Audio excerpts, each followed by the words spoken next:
Ništa.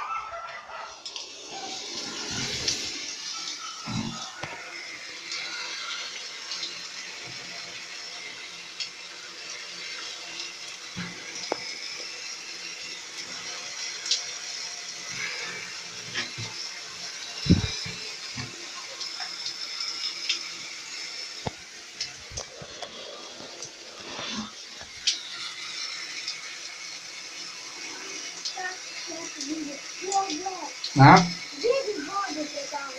Ozbiljno cica, a šta ja radim ovdje? Neće, najbolje si ništa.